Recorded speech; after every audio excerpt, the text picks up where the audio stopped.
ஆண்டவருக்கு சித்தமானால் திரும்பவும் ஆகஸ்ட் மாதத்துல நாங்க ஒரு பிளான் பண்ணியிருக்கிறோம். அது ஆண்டவர் ஆசைக்க முடியாது. சிரம் பண்ணிக்கொள்ளுங்க.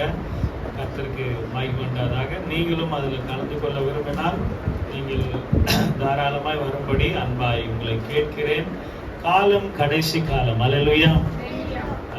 சொன்னாங்க பார்த்தீங்களா, கர்த்தருடைய ஆலயத்துல அவர் கர்த்தருக்குன்னு வேலை செய்த போது ஆண்டவர் அவருடைய வேலையை கர்த்தர் ஆசீர்வதித்தார். அல்லேலூயா.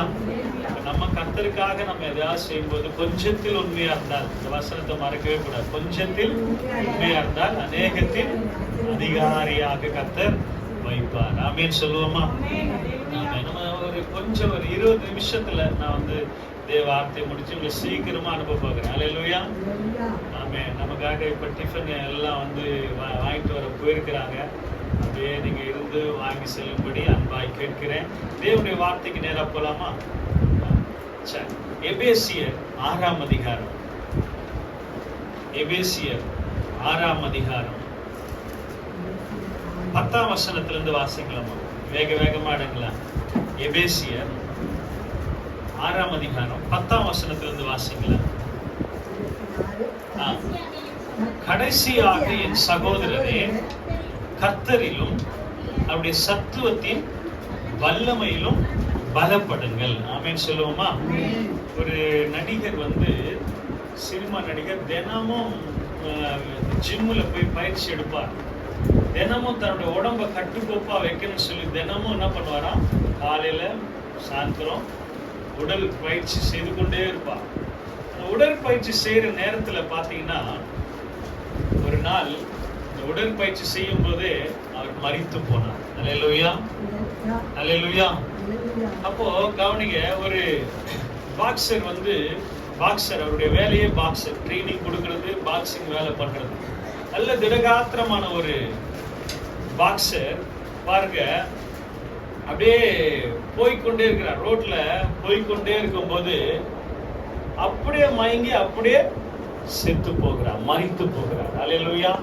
நல்லா கவனிங்களேன். அப்போ இதெல்லாம் எதை காமிக்குதுன்னா, உலகத்துல ஒரு மனுஷன் என்னதான் சாப்பிட்டாலும், என்னதான் உழைச்சாலும், எங்கதான் ஓடினாலும், எந்த உலகத்துல இருக்கிற எல்லாத்தையும் அனுபவிச்சாலும், அந்த மனுஷனுடைய வாழ்க்கையில ஒரு உயர்வு, ஒரு ஆசீர்வாதம், அந்த உயிரை அவங்களுக்கு கேரண்டியே கிடையாது. அல்லேலூயா. எதுலயோ வளர்றாங்க. ஒவ்வொருத்தர பாடி பில்டர்லாம் ரொம்ப பில்டப் பண்ணி காமிப்பாங்க. சில பேர் மோதிரம் செயின் எல்லாம் காமிப்பாங்க. ஒரு கூட்டத்துல நான் கலந்துக்கிட்டேன். அந்த பிரசங்கியாரு பிரசங்கம் பண்றாரோ இல்லையோ, கைய ஆட்டி காமிக்கிறார். என்ன இருக்குது கையில? ஒரே எல்லா விரலையும் என்ன போட்டிருக்காரு? மோதிரமா போட்டிருக்காரு. எல்லாருக்கும் தெரியணுமா, அதனால என்ன பண்றாரு, ஒரு வாட்டி அல்லேலூயா சொல்றதுக்கு பதிலு 100 வாட்டி சொல்றாரு. அல்லேலூயா. எதுலயோ மனுஷன் வளர்றதுக்கு ஆசைப்படுறான். கலெக்டர் ஆகணும், டாக்டர் ஆகணும், இன்ஜினியர் ஆகணும், பெரிய பணக்காரர் ஆகணும், பெரிய செல்வந்தன் ஆகணும், கார் வாங்கணும், பில்டிங் வாங்கணும், எல்லாம் ஓகே, எல்லாம் கர்த்தர் கொடுப்பார். ஆண்டவர் சொல்றாரு, முதலாவது தேவனுடைய ராஜ்யத்தையும் நீதியும் தேடுங்கள், அப்பொழுது இவள் எல்லாம் உங்களுக்கு கூட கொடுக்கப்படும். ஆண்டவர் ஆபிரகாம் அழைக்கும் போது வெறுமையா இருந்தார். ஆனா ஆண்டவர் சொல்றாரு, நான் உன்னை மணலத்தனையை போல என்ன பண்ணுவேன், பெருக பண்ணுவேன். வானத்தின் நட்சத்திரங்களை போல பெருக பண்ணுவேன். சகல ஜனங்களை பார்க்கலாம், உன்னை ஆசீர்வாதமா வைப்பேன், நீ ஆசீர்வாதமா இருப்பாய் எல்லாம் சொல்றாரு. அல்லேலூயா. கவனிங்க, மனுஷன் உலக பிரகாரமா எதை முயற்சி எடுத்தாலும் அந்த மனுஷனுடைய வாழ்க்கையில கர்த்தருடைய தயவுன்னு ஒண்ணு இல்லை அப்படின்னா அவங்க செய்யறது வீணா போயிடும். அல்லேலூயா. அந்த வாழ்க்கையில வெற்றி பெற முடியாது, நிம்மதியை பெற முடியாது. இன்னைக்கு எவ்வளவோ பணக்காரங்க, நான் வீட்டுக்கு போறேன், எங்களை கூப்பிட்டு ஜெபம் பண்ணிக்கிறாங்க, சொல்லுங்களா, நிம்மதி இல்ல. அல்லேலூயா. அப்போ இந்த நிம்மதியை கொடுக்கிறவர் தான் ஆண்டவர். அல்லேலூயா. அதுக்குதான் வசனம் சொல்லுது, கடைசியாக சகோதரரே, கர்த்தருடைய சத்துவத்துல என்ன பண்ணணும், வல்லமையிலும் பலப்படணும். ஒரு மனுஷன் நீங்க இன்னைக்கு சாப்பிட்டுட்டு நாளைக்கு சாப்பிடலன்னா உங்க வாழ்க்கையில ஸ்ட்ரென்த் இருக்குமா?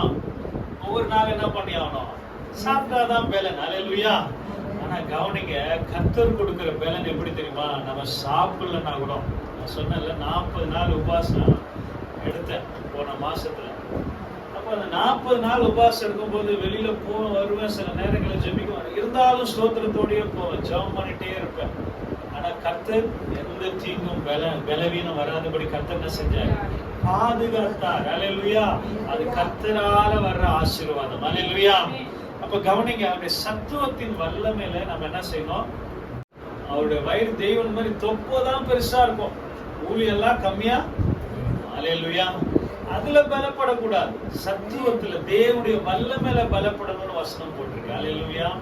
அப்ப கவனிங்க, இன்னைக்கு நம்ம ஜெபத்துல பலப்படும், சத்தியத்துல வாசிக்கணும். நான் சொல்லி ஏன் சொல்லுவாருன்னா, அவங்களுடைய சாட்சி நான் கேள்விப்பட்டேன். அவங்க பயங்கரமான பிசாசு மந்திர தந்திரங்களோடு இருந்தாங்க. அவங்க எதை செஞ்சாலும் உருப்படாம இருந்ததுதான், சாப கட்டுல நிம்மதி இல்லாம அழுதுட்டே இருப்பாங்க. பாருங்க, ஆண்டவர் இன்னைக்கு அந்த குடும்பத்தை கர்த்தர் ஊழியக்கார குடும்பமாய் கர்த்தர் மாற்றிருக்கிறார். அல்லேலூயா. கர்த்தர் என்ன உயர்த்தி வச்சிருக்கிறார். அல்லேலூயா. சில பேரை உயர்வே இல்லாம இருக்கிறீங்கன்னா அவன் தந்திரம் பிசாசு. நீங்க அவனோட போராட முடியல, ஜெயிக்க முடியல அப்படின்னு அர்த்தம். அல்லேலூயா. பாக்குறோம், ஒவ்வொருத்தரோட பிசாசு தந்திரமா போராடிட்டே இருக்கிறார். எதிர்த்து நிற்க திராணியுள்ளாகும்படி தேவனுடைய சர்வாயுத வர்க்கத்தை தரித்து கொள்ளுங்கள். அப்போ இந்த பிசாசு தந்திரம் உள்ளவனை நம்ம தோற்கடிக்கணும், ஜெயிக்கணும்னா இந்த பிசாசை ஜெயித்த இயேசு நமக்குள்ளா என்ன பண்ணணும்? இருக்கும். பரிசுத்த ஆவியான நமக்குள்ளாய் வாசம் பண்ணணும். ஆண்டவர் சொல்றாரு, பரிசுத்த ஆவி உங்களிடத்தில் வரும்போது நீங்கள் பலன் அடைவீர்கள். எல்லாம் எப்படி என்ன அடைவாங்களா? பலன் அடைவீர்கள். அல்லேலூயா. அப்போ ஒரு சத்துவம், ஒரு வல்லமை, இந்த இயற்கைக்கு அப்பாற்பட்ட ஒரு வல்லமை எங்க இருக்கிறது? தேவனுடைய ஆவியானுடைய கரத்துல இருக்கிறது. அந்த ஆவியானுடைய பலன் வல்லமை நம்மளை நிரப்புனா மட்டும்தான் இந்த சாத்தானை நம்ம என்ன பண்ண முடியும்? ஜெயிக்க முடியும். இல்லை என்றால் அதே புலம்பல் தான், அதே கண்ணீர் தான், அதே பிரச்சனை தான். அவங்க என்னதான் வேலை செஞ்சாலும் உயர்வு கிடைக்காது. அல்லேலூயா. அடுத்த வார்த்தை சொல்லுகிறது, ஏனெனில் மாம்சத்தோடும் இரத்தத்தோடும் அல்ல, துரைத்தனங்களோடும் அதிகாரங்களோடும் இப்பிரபஞ்சத்தின் அந்தகார லோகாதிபதிகளோடும் வானமண்டல பொல்லாத ஆவிகளின் சேனைகளோடும் நமக்கு போராட்டம் உண்டு. ஒரு பிரச்சனை நமக்கு ஒருத்தவங்க பண்றாங்கன்னா அவங்க நம்மளால என்ன பண்ண முடியும்?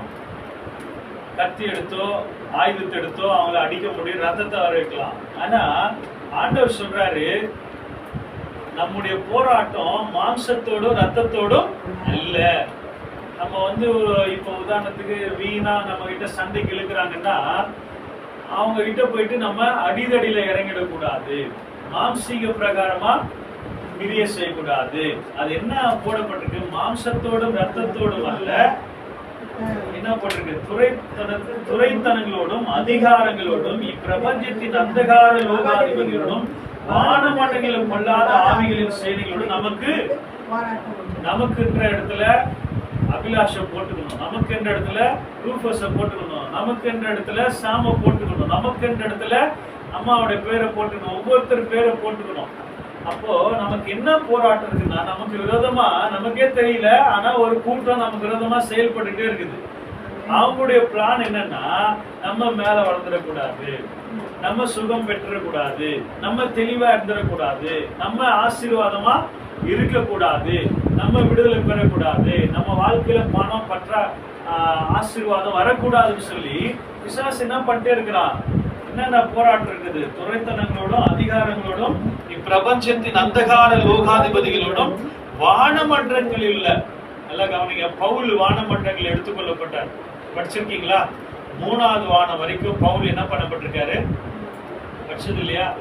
பிரசங்க எல்லாம் கேட்டது இல்லையா? 3ஆம் வானம், ஐயா கரெக்டுங்களா? 3ஆம் வானம் வரைக்கும் கர்த்தர் அவரை தரிசனங்கள் மூலமா கர்த்தர் எடுத்துக்கொண்டார். அல்லேலூயா. அப்ப கவனிங்க, நம்ம வானமண்டங்கள நம்ம இருக்கணும், நம்ம மேல போனோம், நம்ம உயர்வு நமக்கு மேல போயிட்டே இருக்கணும். ஆனா அந்த உணர்வே இல்லாம, அந்த அறிவே இல்லாம பிசாசு என்ன செய்யறான்? எல்லாரையும் கீழே பூமியிலே வச்சு அவங்க மேல நம்ம வளர்ந்துடக்கூடாதுன்னு சொல்லி அவன் தடுத்துட்டே இருக்கிறான். அல்லேலூயா. இப்ப உதாரணத்துக்கு நான் சொல்றேன், நீங்க ஆண்டருக்குள்ள வளரணும்னு நீங்க ஆசைப்படுறீங்கன்னு வச்சுக்கோங்களேன், நீங்க ஜெபம் பண்ணிட்டே இருப்பீங்க. திடீர்னு ஒரு ஃபோன் கால் வரும். அது ஒரு பெண்ணுடைய காலாக கூட இருக்கும். புரியுதா உங்களுக்கு? நீங்க நல்லா அப்படியே ஸ்தோத்திரம் பண்ணிட்டு ஜெபம் பண்ணிட்டு டிரைவிங்ல, பைக்ல, பஸ்ல, ஆட்டோல, ட்ரெயின்ல போயிட்டே இருப்பீங்க. திடீர்னு உங்க கண்கள் இச்சைக்கு நேராக பிசாசு திருப்போம். இதுதான் தந்திரம். அப்ப இப்படிப்பட்ட பாவங்கள் எல்லாம் உங்களை செய்ய வச்சு ஒரு பெரிய உன்னதமான ஒரு ஆசீர்வாதத்தை சுதந்திரிக்காதபடிக்கு தடை பண்றானா இல்லையா? அப்ப உங்க சிந்தனை எங்க போயிடாது? ஆண்டவர் மேல போகவே, உலகத்தின் மேல போவோம், ஆசை பாசங்கள் மேல போவோம், பணத்தின் மேல போவோம், மனிதர்கள் மேல போவோம். அல்லேலூயா. ஒருத்த உதாரணத்துக்கு நல்ல ஒரு ராயல் என்ஃபீல்டு பைக்கை வாங்கி நல்ல ஜீன்ஸ் பேண்ட், ஷர்ட், நல்ல பிரேஸ்லெட், நல்ல கூலிங்ல சென்ட் கிண்டு போட்டான்னா மக்களுடைய எண்ணம் எல்லாம் எப்படி போயிடும்? நம்மளும் அவனும்